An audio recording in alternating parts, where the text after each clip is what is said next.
You're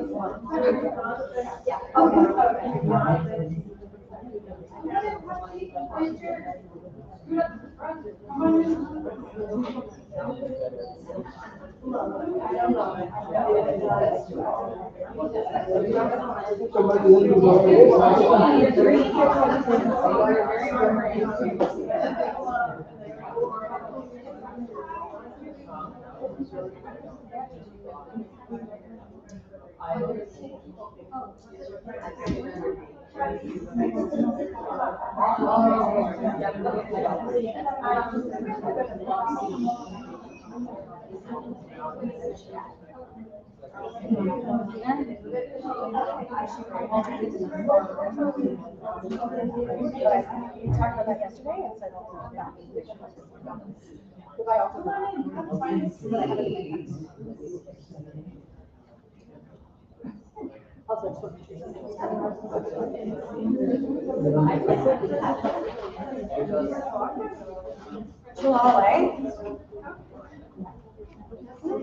I don't want to walk in front.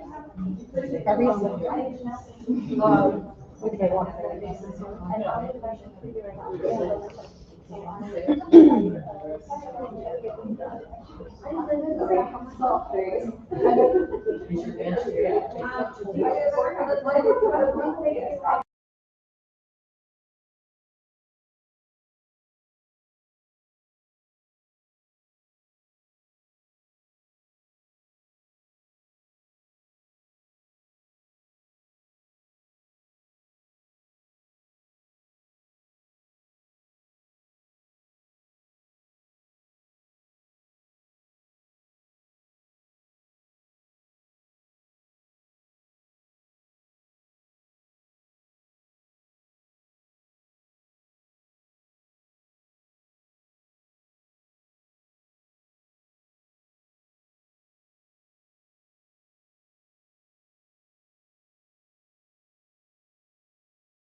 Thank you so much. My name is Angela Schwarzkopf, and I am the current president of the American Harp Society for, believe it or not, just a tiny little bit longer, and there's going to be a new board election, but you'll hear more about that later.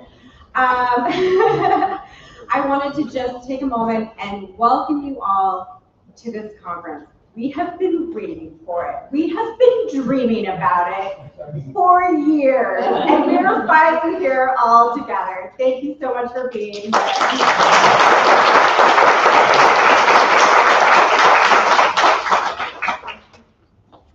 We're going to start off today with our keynote speaker, who is the legendary Ann Hobson-Pilot, who I just got to meet for the first time like a few minutes ago, and I'm really excited about it.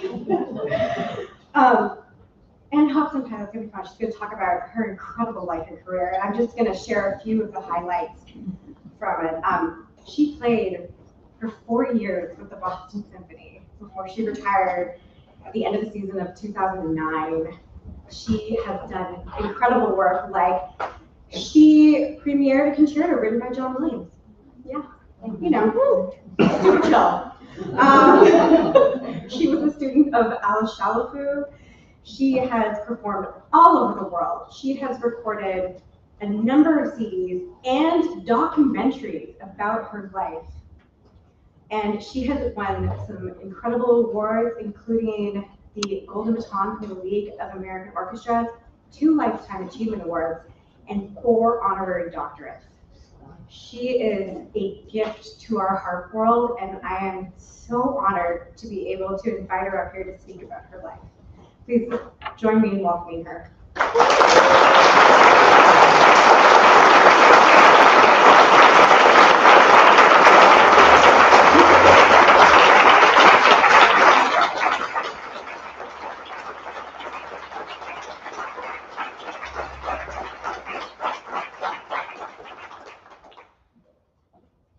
Good afternoon, and welcome to Florida, my chosen retirement state.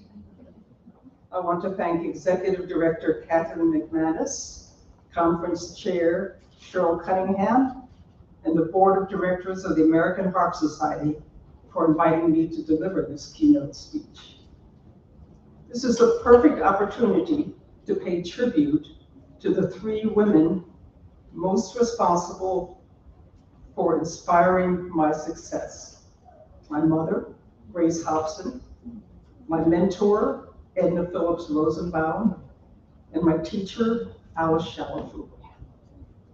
My mother, Grace, was born in 1904 to African-American parents in Philadelphia. She was the second oldest of 8 children.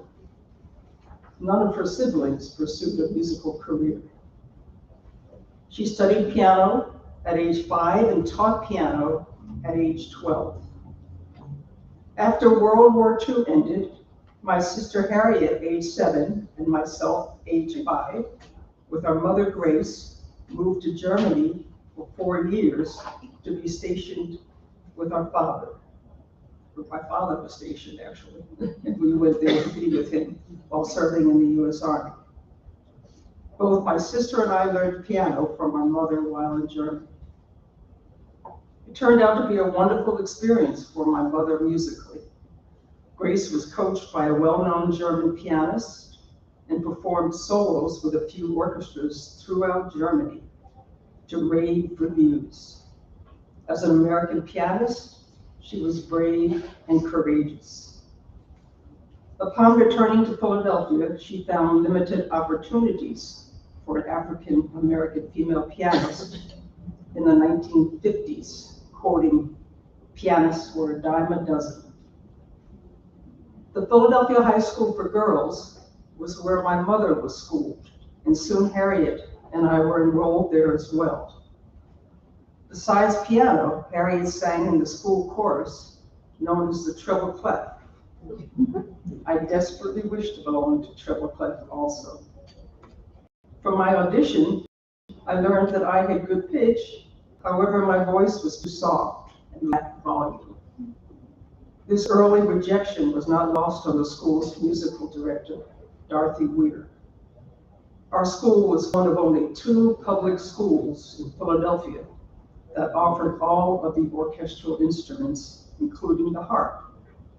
Dorothy Weir said, "Try this," as she simultaneously placed a harp in my hands. It felt good. It was meant to be. The piano did not speak to me the way the harp did. I had finally found my voice through the harp.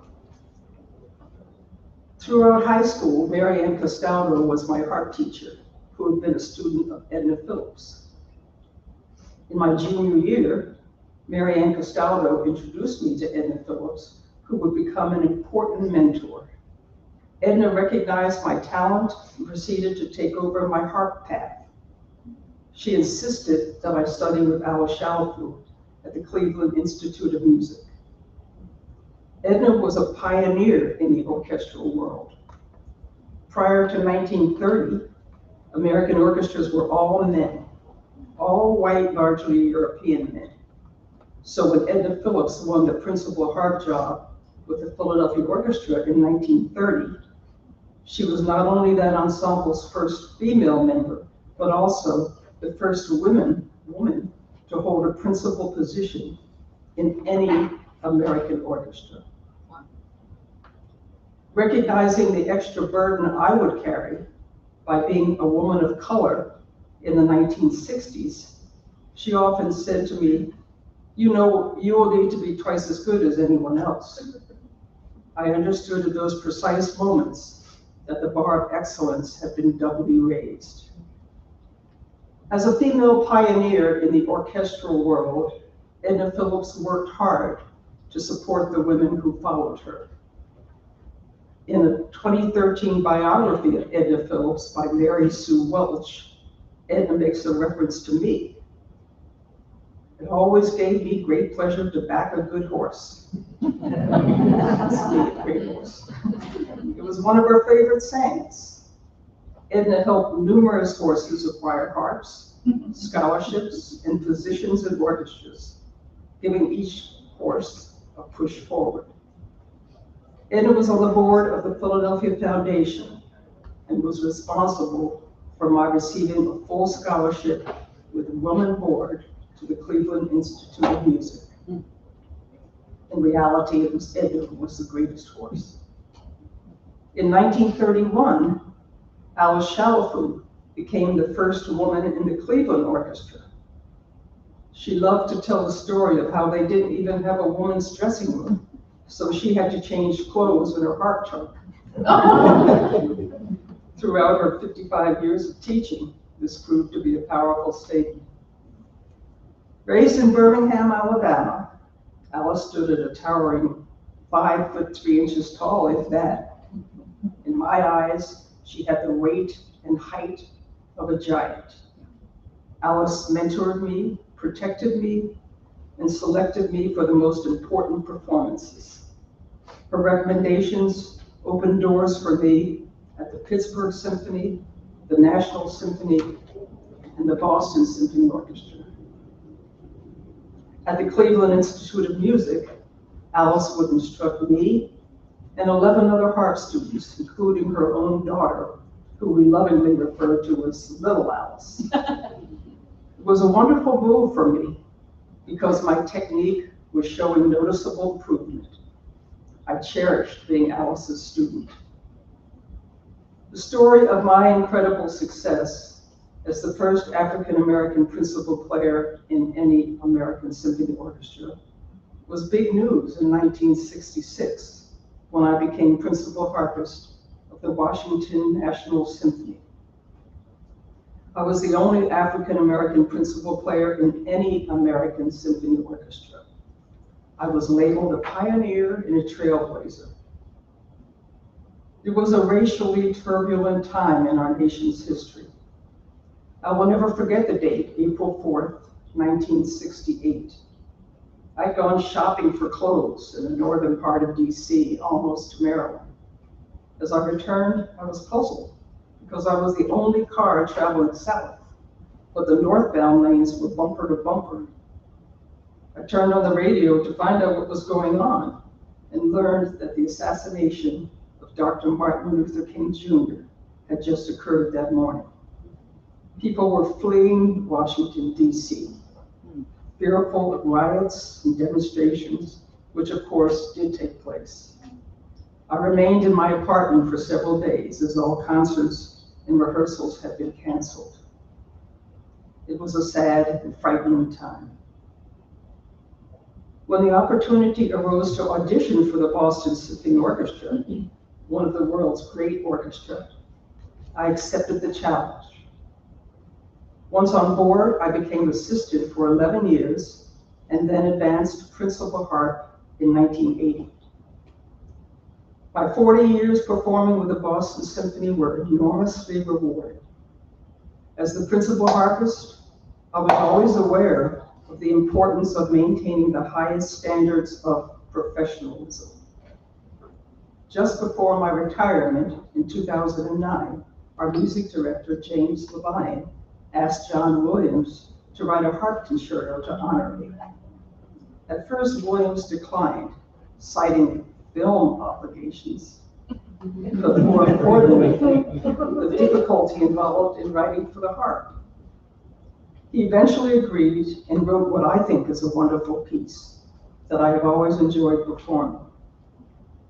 Tomorrow at 2:30, I will be giving a presentation along with Michael Maganuco, a wonderful harpist and composer, who I am proud to say is a former student of mine and now a friend.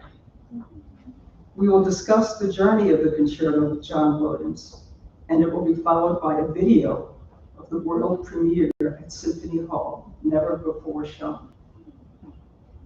To what do I attribute a stellar career of performing, teaching opportunities, and honorary accolades? Mentorship, preparation, courage, and longevity. Mentorship. No one gets to the pinnacle by themselves. I would not have reached this point without my mentors, Grace, Edna, and Alice. Preparation, practice and more practice.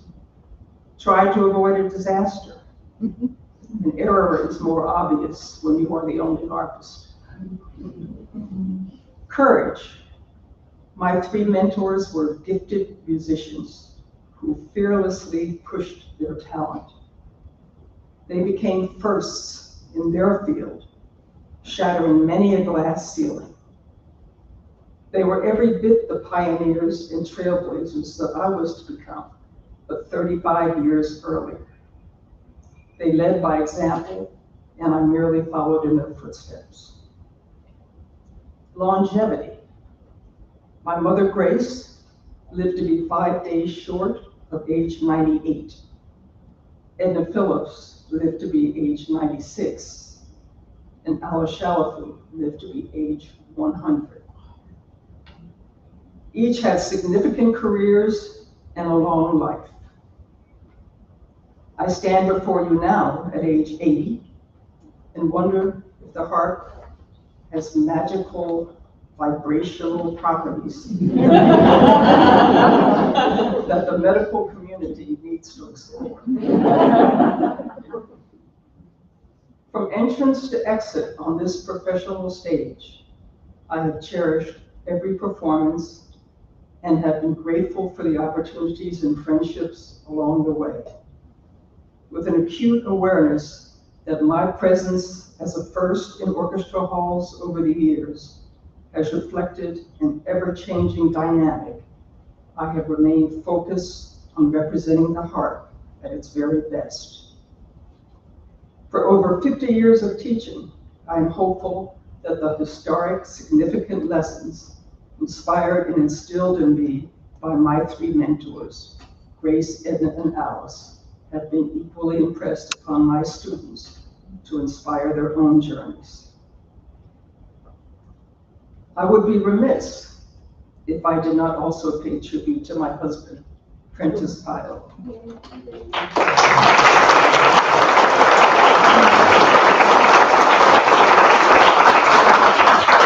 We were married in 1980, the same year that I was elevated to principal harp in the BSO.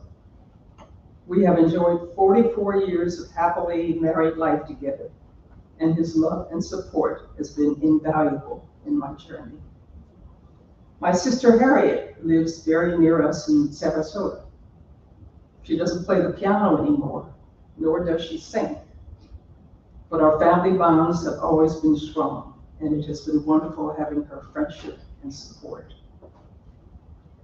Only after reaching retirement have I been able to take inventory of what has been an extraordinary career. I never imagined I would be so privileged and fortunate to enjoy so many years with the Boston Symphony Orchestra. The wonderful conductors, soloists in both the BSO and the Pops, the tours to foreign countries, and just being able to sit in that orchestra all the time with the music surrounding me. It made me appreciate the wonders of music. Let music heal, inspire, and unite us all. Thank you.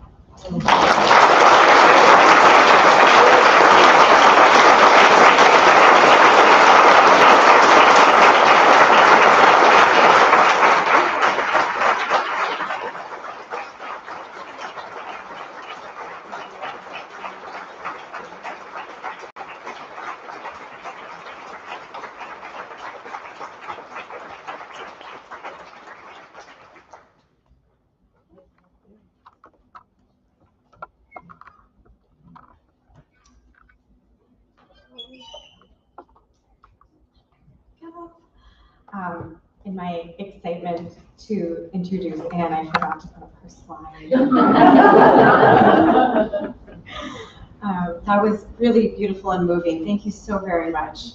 I think we all really valued getting to hear about your life and your career and your words of wisdom for us. I'm going to welcome up Cheryl now to introduce what's going to happen next. And I'm going to remember. Hi, I'm Cheryl Duncan Cunningham. I'm the chair of the conference. I'm not the original chair of the conference. Jan Jennings started in the Central Florida chapter, and Jan had to step down, and they said, it'll just be 6 months, you can fill in for her. And COVID happened, and so 4 years later, I'm finishing the job they started. And I would like to give a great thanks to the president of the Central Florida chapter, Susan Bright, who's in the back there. She's done so much for me personally and helped here, and Jan Jennings continues to help.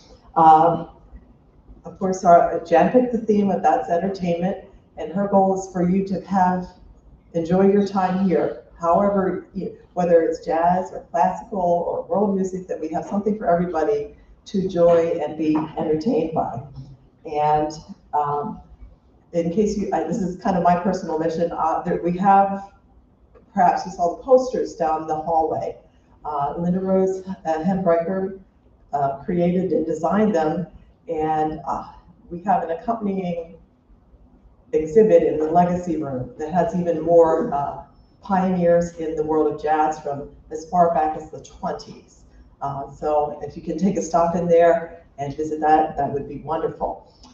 So carrying on, not only do we have the Central Jersey, excuse me, I'm from Pennsylvania, don't mind me. Central Florida chapter, we have representatives here of the South Florida chapter who are going to give the premiere of Alfredo, where did he go? He was just sitting there. Alfredo's piece, By the Shade of the Palms. I have something for you too. Oh, there you go. So, take it away.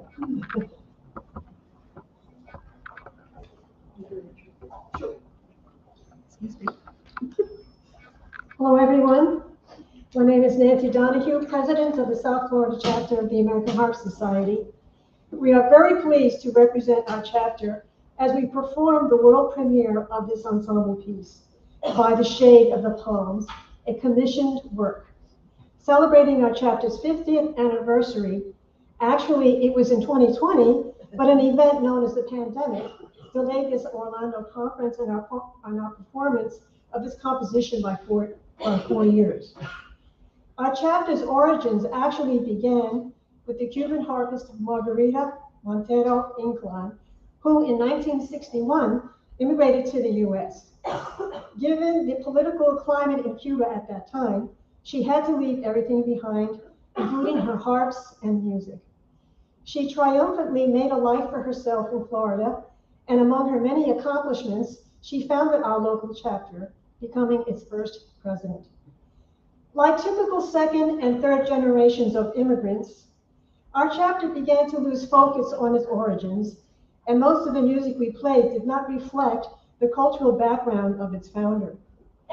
As the chapter's 50th anniversary approached, we decided to remedy that and to commission a work by a composer who also came from Cuba, who better than Alfredo Rolando Ortiz, a world-renowned Paraguayan harpist and prolific composer.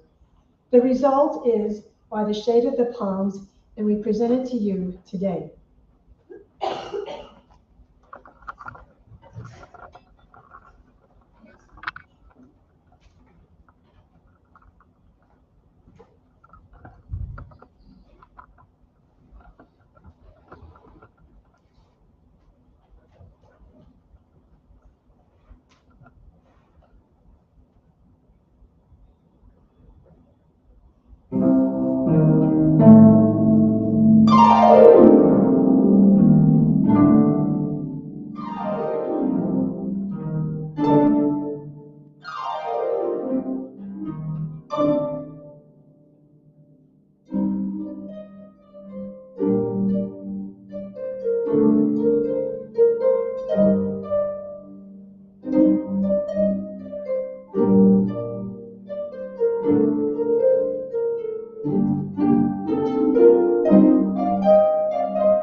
for a very magnificent life.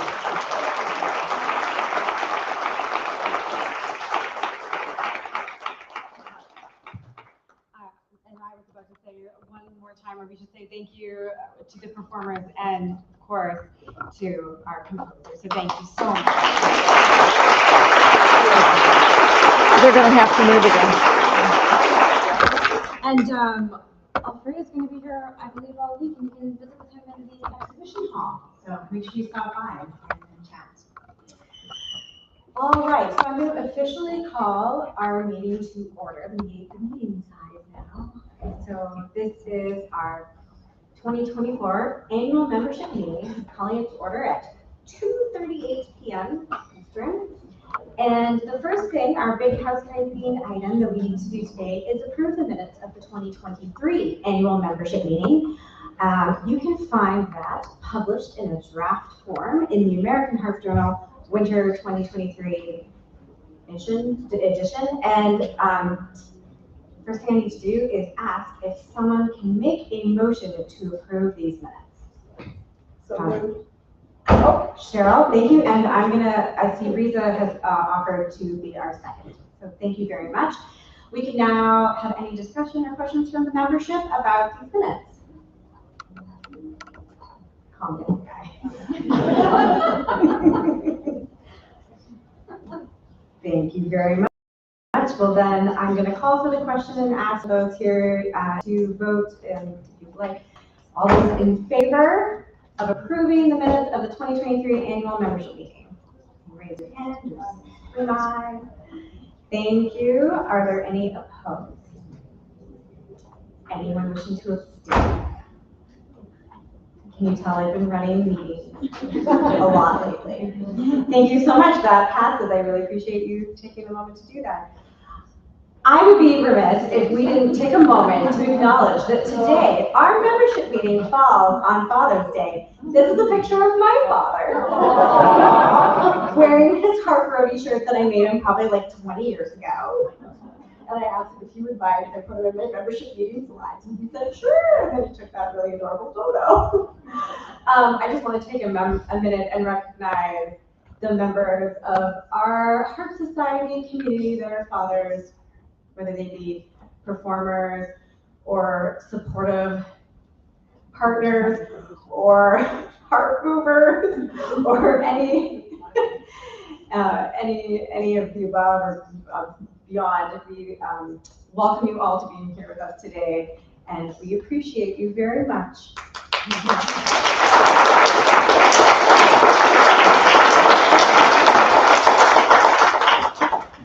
I'm going to welcome up now our treasurer, Jeremy, who is celebrating his Father's Day with us here at the Heart Society.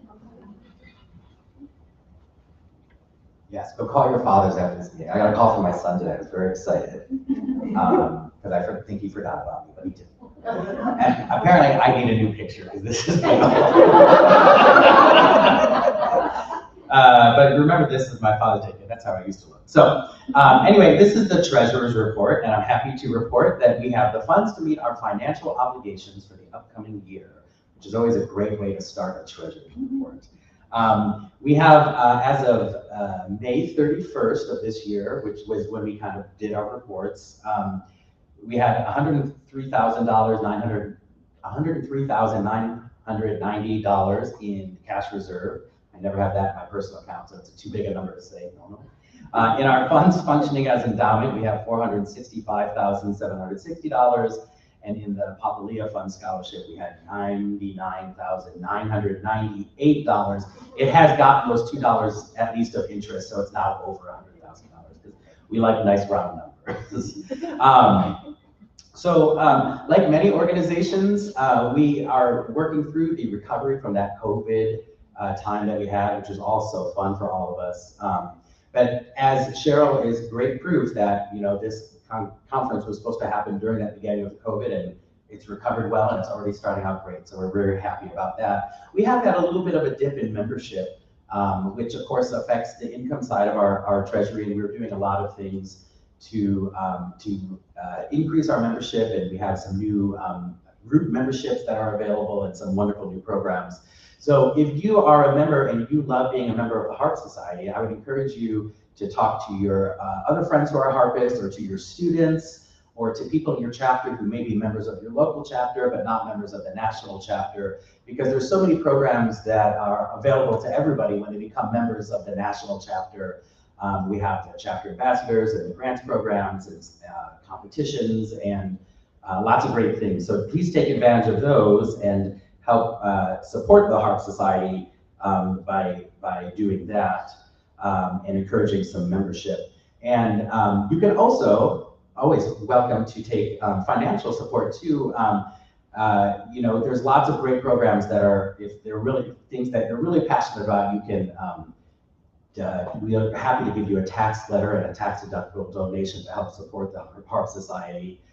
For example, my spouse and I have recently given a gift of $2,500 to support the competition first prize in the Young Professional Division for next year. And I know that Joanne Turovsky, who's our competition director, also supports the prize that she won when she was a student and participating in the AHS competition. So it's a great way to kind of support things that are happening in our society.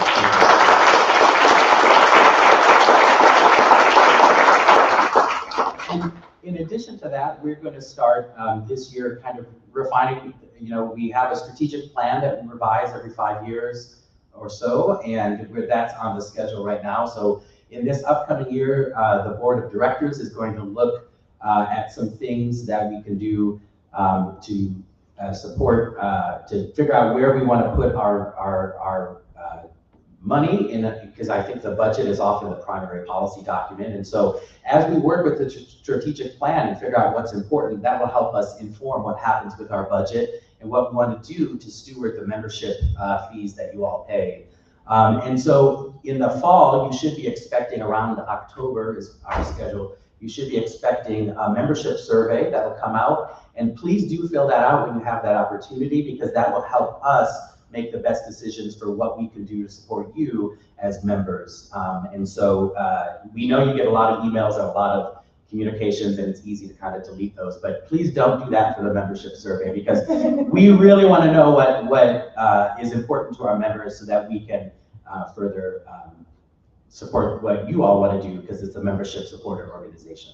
And so the last thing I'd like to do is to thank the people that helped me out. I'm very good at playing the harp, and I know a little bit about finances and stuff like that, and so I rely on people who actually know about finance and accounting to help me out in my job as treasurer. And so Carla Sigismund, who's over here, who is the chair of the FIAT committee, that's the Finance Investment Committee. I don't know what the A and the C stand for. Advisory Committee. We just call it FIAT. And she's very, very helpful for us and really helped us plan the budget. And also Kathy Anderson, who is a former treasurer and is now the financial group coordinator, is really great with all that stuff. And we did a major cash flow and economic analysis this year of our organization. And Becky Shersall, also from Texas, is on our FIAT committee and supports my work quite a bit too. So I'd like to thank all those people. And that is my treasurer's report for you. Thank you.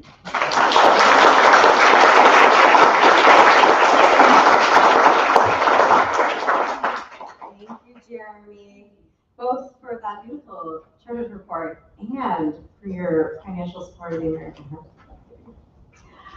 I just wanted to take a moment and just bring your attention to the IDEA committee, who you're going to see around at the conference. With the members, if they're here from the IDEA committee, I know not everyone is here, just stand up and wave a little bit. I see some of them, they're not. Yeah, there they are. These are our co-chairs, Laura and Lisa. Thank you. And the IDEA committee will be having a soundboard on Tuesday, June 18th at 12. So you can see the information there. And also they have a round table with a special guest as well. The IDEA, did you guys want to say anything? Okay. Oh, yes.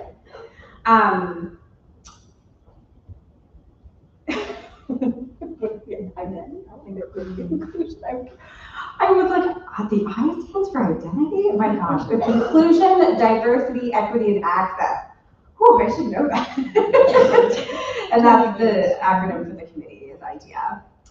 Thanks, Keela. She's always got my back. I also just wanted to introduce a new position we filled this year, Juan Riveros, who is our new diversity coordinator. So our diversity coordinator works with our society and leadership to advocate for programming, communication, and leadership opportunities which foster the society's commitment to diversity, equitable, and inclusive membership. So he is just started this role this year. We're really excited that he is our first ever diversity coordinator. He works with the IDEA committee and the president and the chair and the board. And we're really excited to have him. Unfortunately, he wasn't able to be here in person, but he did actually pop into our board meetings virtually. So we were grateful for that. I'm now going to welcome up our executive director, Kathy McManus, to give her report.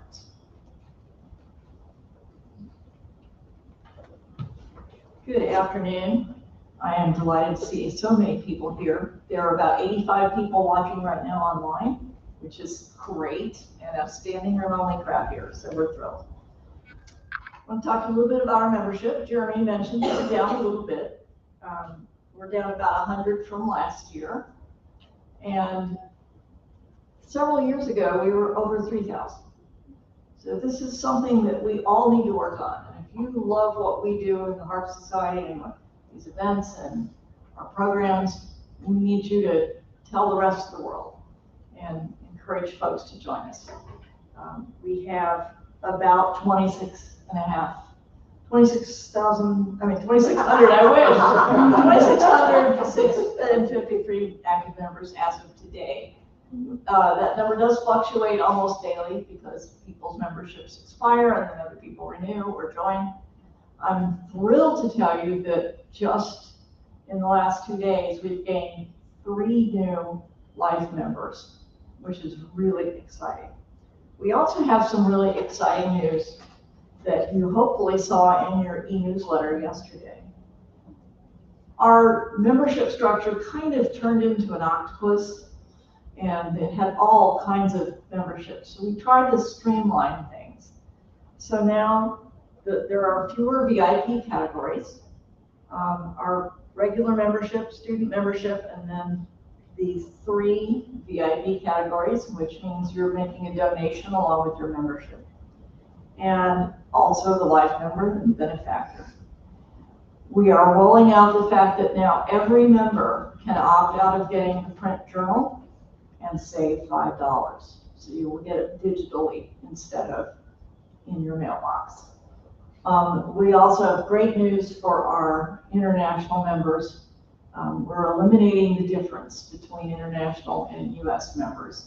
And so everybody is either just a regular or student member or a higher level. So no matter where someone lives, they pay the same rate.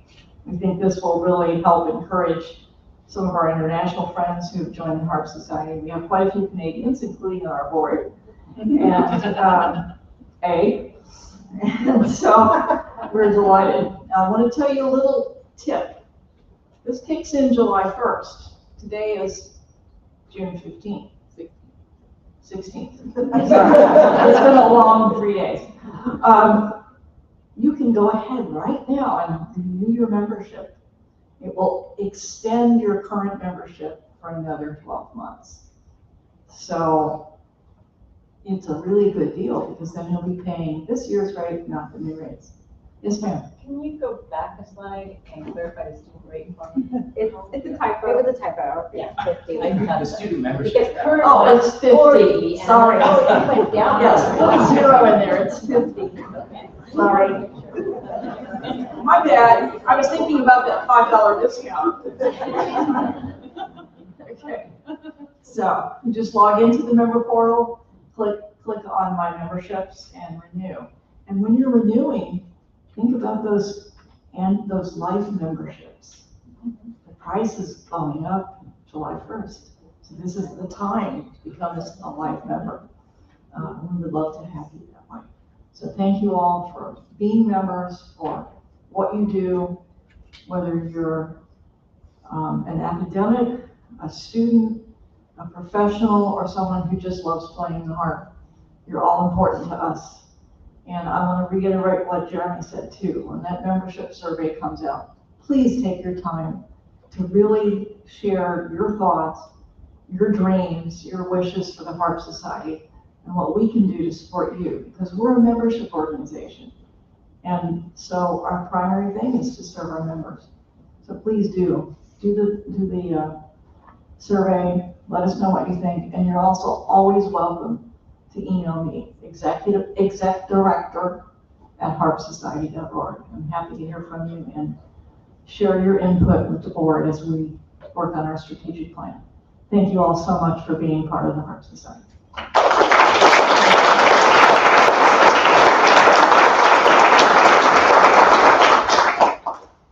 All right, I'm now going to welcome our chairman of the board, Keela Walton, to come up and introduce your board of directors. Thank you. So I am your currently elected chairman of the board of directors, and as was alluded to earlier, I'm going to introduce the board, but we are all volunteers who serve on behalf of our membership. These slides are the people who have worked tirelessly this year and many years past for this organization, and we will be having an election for new officers. So these are people who have served. So Angela Schwarzkopf, you've met our president. Shalali Hugo is our first vice president from Utah. Rosanna Chu is our second vice president. Marianne Flynn is our outgoing Southeastern Regional Director and finishing up her term as secretary. Jeremy Chessman, you also met, as our treasurer and North Central Regional Director. Riza Printup is our director at large from New Jersey. Charles Lynch is the director at large from Arizona. Elisa Torres is our director at large from Puerto Rico. And then we also have regional directors. So directors at large can do all kinds of things. Regional directors are your chapter's first step to reaching out to the national level. Ann Sullivan has served as our regional director co-coordinator for all the regional directors and is in the Mid-Atlantic region. Hope Cowan is our other co-coordinator in the South Central region. Jennifer Ellis, Pacific region. Joan Holland, Mid-Central. Felice Pomerantz, Northeastern. Rebecca Todaro, Southern region. And then these are the rest of our directors at large. Lynn Asmus, who is outgoing. This is her final year on the board. Karen Gottlieb. Steve Moss. Amelia Romano. Carlos Sigismund. Susie Spivak. Becky Yule. And we have an incoming new board member starting, Megan Sesma. And that is your board of directors. So many of them, our board terms are 3 years. Many of these people have been re-elected, as you saw from your ballots this past spring. And Marianne, Flynn, and Lynn are rotating off the board, and Megan is our newest board member. And if you have any questions, we showed the pictures so that you can come find us and talk to us about the society. We want to hear from you. Thank you, Keela. Because we are going to be coming to the end of our 2020-2025 strategic plan shortly, and you heard that we're going to be sending you, I don't know if you heard about this membership survey, anyone mention that? So I want to give you guys a little bit of information about what we've been doing for the last little while, so that you have an idea of what we've achieved from our last strategic plan. And that will maybe help you think about what you want in our next strategic plan. So when you're filling out that survey, you just have a little bit more information. And I'm sorry, I'm going to hold you hostage while I talk about the strategic plan for just a little bit. And then we're going to do some really fun things, like announce the chapter of the year and Lifetime Achievement Awards. So please stay with me. I apologize. So one of our elements of the strategic plan is to engage a diverse and inclusive membership. So some things that we've done is, one of the things we wanted to do was reactivate a student-centered publication. So that has morphed slightly into our Harping Around Youth blog. And that is happening and continuing to happen, and it's an ongoing project. We wanted to make sure that we included more interviews with students in our e-newsletter, which we do regularly. We wanted to embrace and promote performances that explore and expand the capabilities of the harp, which we do at our conferences. And we wanted to welcome varied cultural perspectives and different types of performances. One thing that we wanted to do was fund an annual competition. And while we were not funding our own annual, composition. While we're not funding our own annual composition, we are funding the USA International Harp Competition's composition competition. That's a mouthful. And so in that regard, we are fulfilling one of the elements of our strategic plan. I have to find where I'm on my street. There we go. We have continued to promote our wonderful Young Composers program. We have explored commissioning initiatives to support new works, primarily done through our grants program. We have included some of those competitions winning pieces from our grants program on recitals and performances that have happened at national events as well. We have worked hard to make sure that we're programming letter harp content at our national events, and that we continue to cultivate a very wide and diverse membership, and we're able to do that in part due to having the IDEA committee now working with us as well. And we've worked really hard to feature a lot more performances in our online e-news and to show a wide population of our harpists, including lots of letter harpists featured in our online presence. And we've got these new group memberships so that we can continue to engage with that wide and very diverse and inclusive membership. So those are some of the things that we've done. Of course, that's, that wasn't the whole list of things we wanted to do. There are things that we still would like to do over the next year in our strategic plan. Some of those include activating a teachers forum on our website or on Facebook.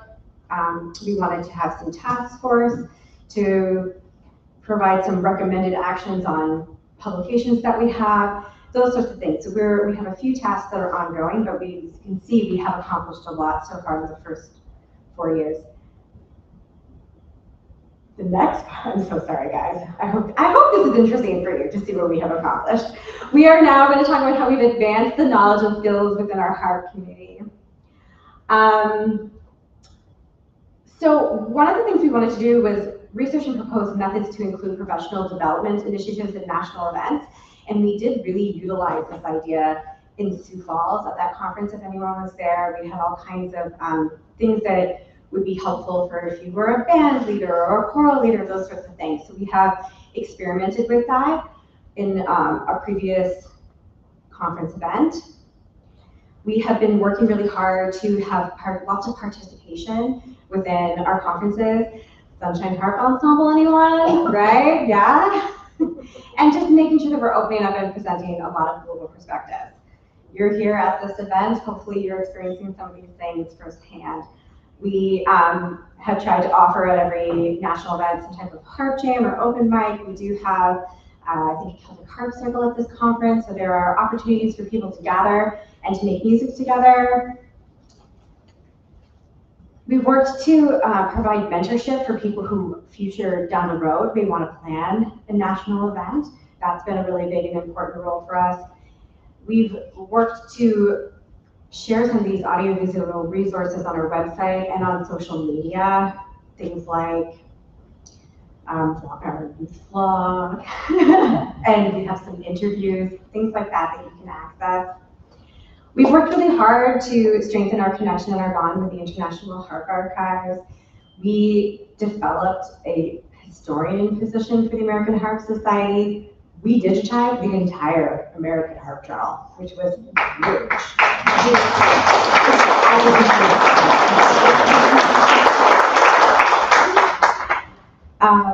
And we also worked with developing an internship program at the BYU Harp Archives.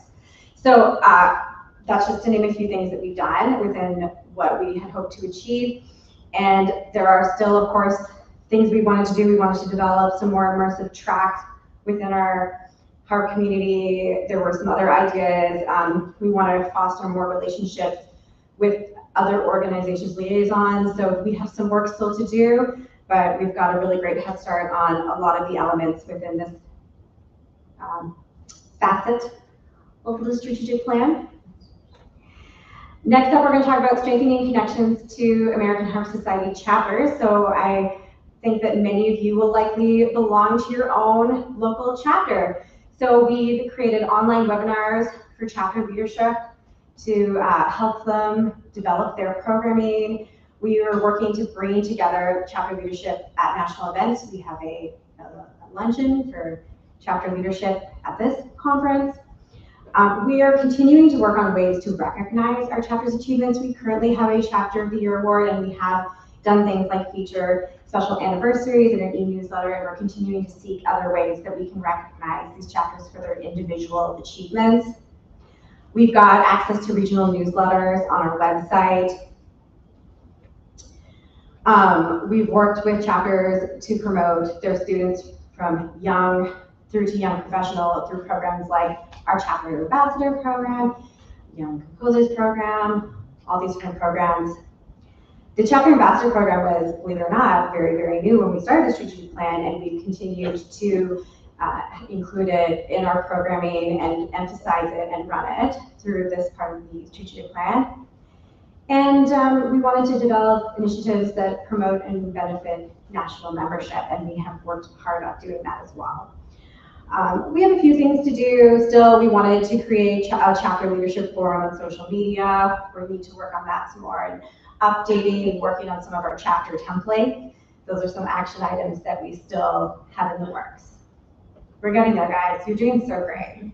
You're really great, really. This is a really fun category.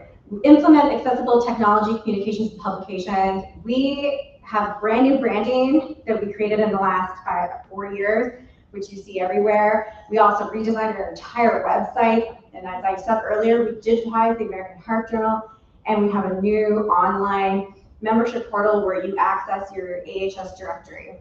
So we've done a huge amount of really cool things.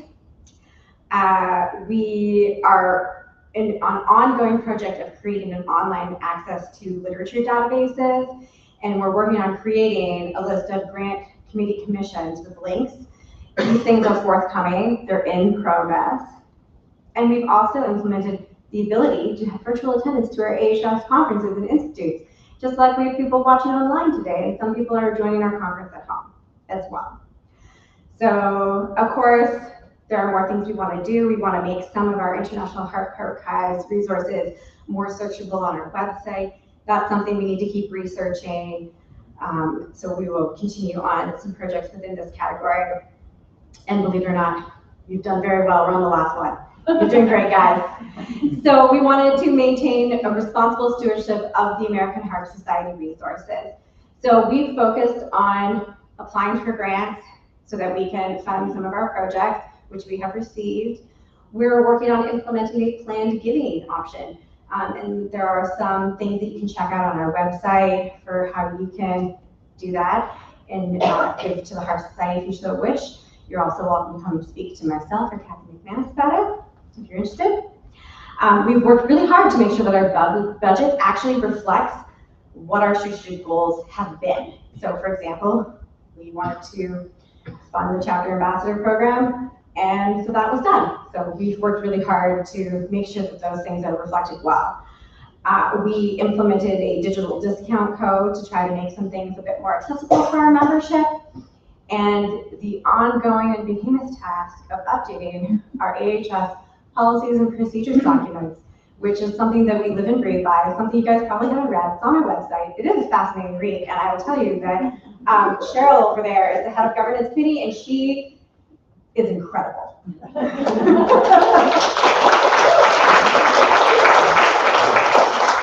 She works so hard on those policy documents and communicates regularly with the executive committee and the board of directors on those. We also have started some training for the board of directors, some online orientation, and we actually just completed our first equity seminar during our board meetings yesterday. We've reviewed committee structures and responsibilities and continue to develop and refine them. And we filled some new independent contractor positions, including our marketing and communications manager, our national events manager, and an administrative assistant position. So we've done an incredible amount in this area as well. We still have some things to do. We wanted to review committee and board term limits. We wanted to kind of check out some of these things and see how they're functioning best for society, and we're still working on those sorts of things. Like I said, there's things to continue to work on in every category, but we've also achieved a lot of really great success. So thank you for listening to this lengthy discussion. And hey, did you know that there's a membership survey coming up? It's going to be this fall. So when you have it, you can hopefully remember all these really interesting things I just said, and you can think about what you would like to see for the next 5 years in the American Heart Society and share that with us so that we can incorporate that into our planning, because it's nothing if we're not creating programming and things, initiatives that are actually interesting and engaging and useful to you, our members. So please. I'd just like to take a moment and speak with someone who we lost this year, Bernard Grangeny. Oh, here we go, I've got some nice pictures. So Bernard Grangeny was the only son of Marcel Grangeny, who was one of the founders of the American Heart Society. He was actually planning to attend our conference this year, and although he's not a harpist himself, he has a real love for the harp lifelong, and so we feel his loss. I encourage you all to read about his life. It's on page 17 of your program book, and we also have something coming about him in the summer issue of the American Harp Journal. But he was a longtime lover, supporter of the harp, and we're sorry that you won't get to meet him in person, but we wanted to take a moment and honor him. Okay. I get to move on to something else now. We're going to announce our 2024 AHS Chapter of the Year. Who's excited?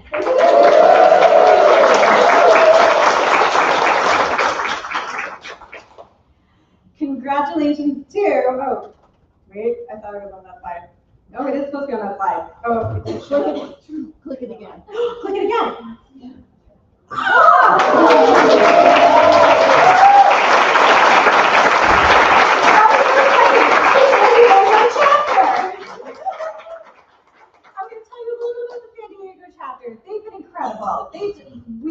The members of the executive committee had the opportunity of reviewing who all submitted applications for chapter of the year. And when we read the San Diego chapter application, we were just amazed. They made their own strategic plan and budget to match. They had started an annual harp fest. They have a bi-monthly adult harp salon. They had a fundraising gala. They've worked with another chapter, the Los Angeles chapter, to bring Caroline Lizot, a Canadian harpist composer, to do a whole program that they called So Vibrant Together. They ran the music auditions and evaluations program. They had a harp care workshop. They had student recitals. They had teacher newsletters. I could keep going. They did so much this past year. We were absolutely blown away, and I believe that Eileen Mason, their president, is she here? Yeah. Yes, please come on.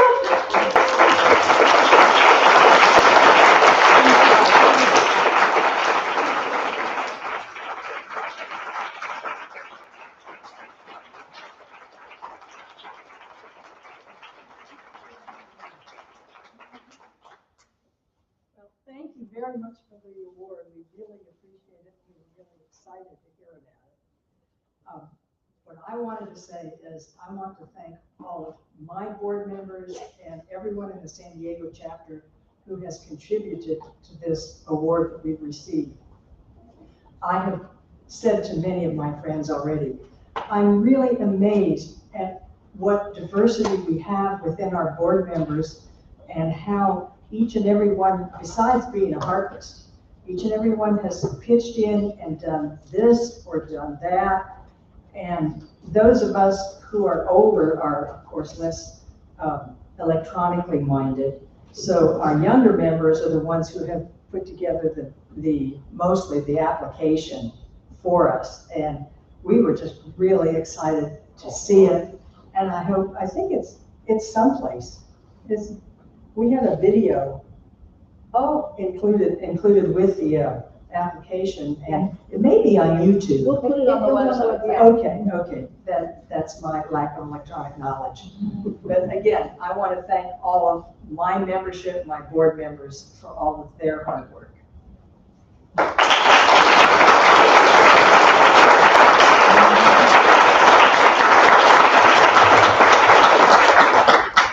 Thank you.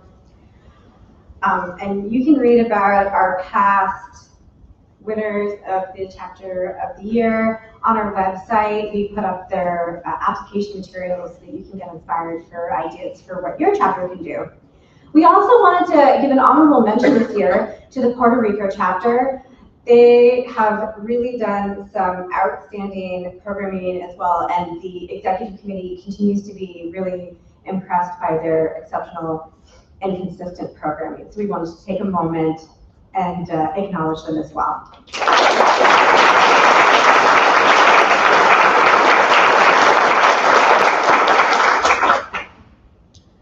All right, I'm now going to ask Lynn Atkins to come up and join me. Lynn is going to announce our 2024 Lifetime Achievement Award. Lynn has served as president of the American Heart Society. As you heard, she's just about to finish her term on our board, and she's also our national events group coordinator. And so she seems like the perfect person to invite up to announce our winner. Do you want to do buttons, or do you want me to stay? You do I'm going to buttons. do buttons. I know nothing from buttons. I got Buttons, buttons. I don't do buttons. So Angela's going to stand and facilitate the buttons. I am going to do this, but before I do, I just want to tell you, I just dropped Charles Overton and a really cool harp off for the concert tonight, so make sure you're there. It's just sensational musicianship, all of them, so it's going to be great. Okay, the American Harp Society established a Lifetime Achievement Award for service to the Harp Society a number of years ago, and the recipients are absolutely, without question, unbelievably distinguished contributors, longtime supporters of the volunteer work of the organization, and in the case of this year's recipient, truly tireless. We are giving this award this year to Cheryl Cunningham.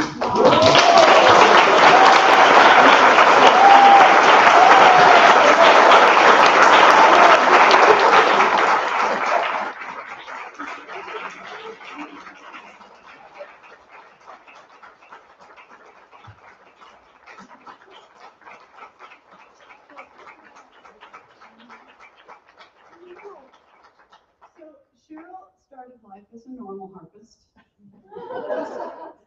and then, there was a jar of Kool-Aid and she drank it, and look where it gets you.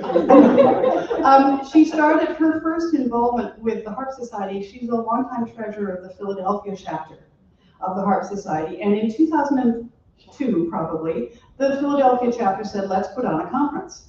And so they worked tirelessly every week in a Starbucks.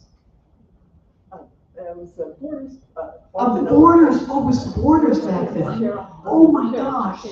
They would meet around a table and they would do this conference meeting. And in 2004, they put on truly one of the most outstanding conferences presented by the American Harp Society. It was a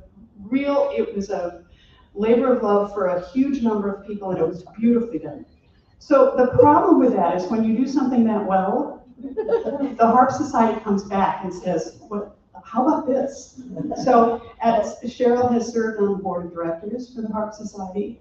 She, she was elected an officer, chairman of the board, and then president. And then to cap off this long relationship with the Harp Society, there have been other things, the website, the first website. Second website. Second?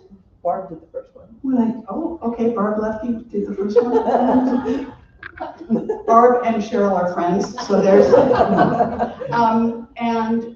what used to be called the Rules Committee, and in, I think, 2015, when we had a reorganizational plan done, became the Governance Committee. Cheryl has been the chair of the Governance Committee. So what I want you to do is ask her anything.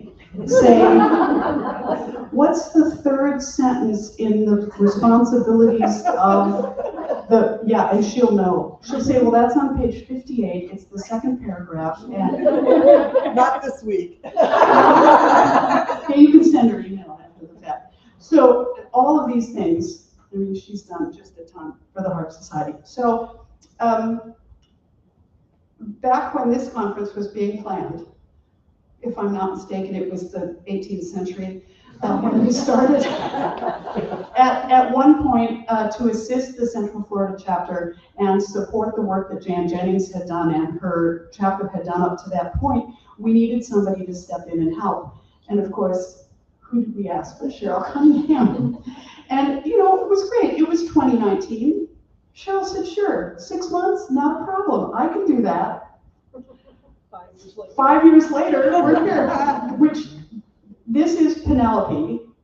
And as Odysseus went out on all of his trips, Penelope would weave every day to keep away the unwanted suitors who wanted at her because Odysseus was gone. And then at night she would unspool all the weaving and she would start the next day all over again.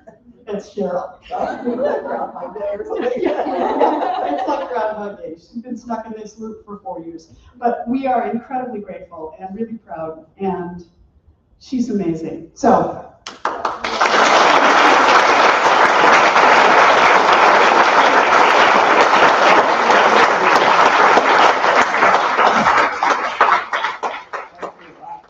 They sprung this on me. But it's been my honor to serve the Heart Society. I've made so many friends. And I didn't really get involved nationally with the board until after the conference and really expanded my horizons. And I encourage you all to participate at every level because it's really fulfilling and you'll make lots of friends and have lots of connections and bring our instrument, keep it vibrant and alive. So thank you so much. And enjoy your time here, please.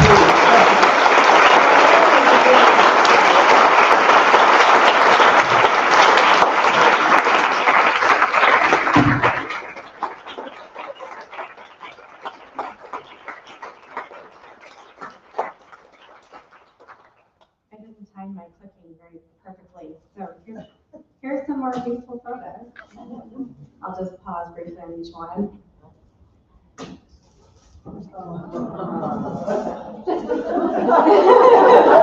She's like, where'd you get these photos from? We have our way. That's our last photo.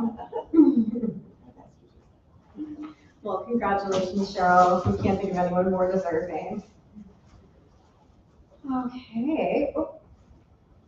Well, my computer is having a little moment, so. Okay, 1 second. All right. So, I'd like to take a moment now and do some thank yous. Cheryl, thank you for organizing this conference. We are so grateful to you who put in, as it has been stated, close to 6 years planning a conference that normally should only be max a 2-year commitment. And we'd also like to thank our honorary conference chair, Jan Jennings. A round of applause for those two.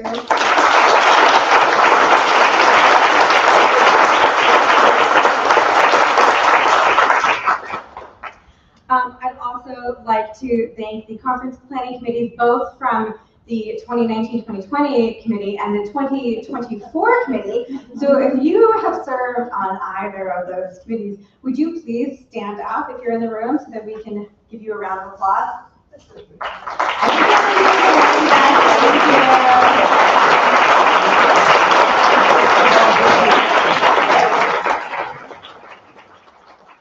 If you see them around the event, please take a moment and thank them because it takes a lot of people to put on an exceptional national event. And we're so lucky that we've had two sets of wonderful people who've been willing to put so much into this.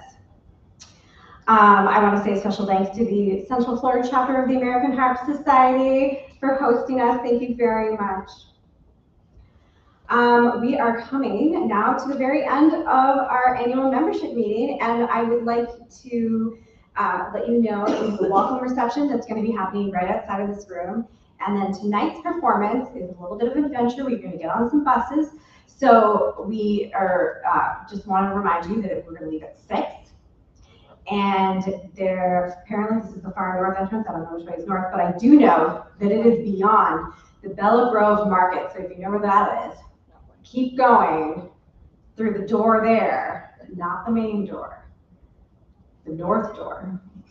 Then you'll find where the buses are. But feel free to not ask me, clearly. Not ask anyone else. And I just want to thank you all so much for attending our 2024 annual membership meeting. I will call it to a close, and please go and enjoy. Where is the next conference going to be?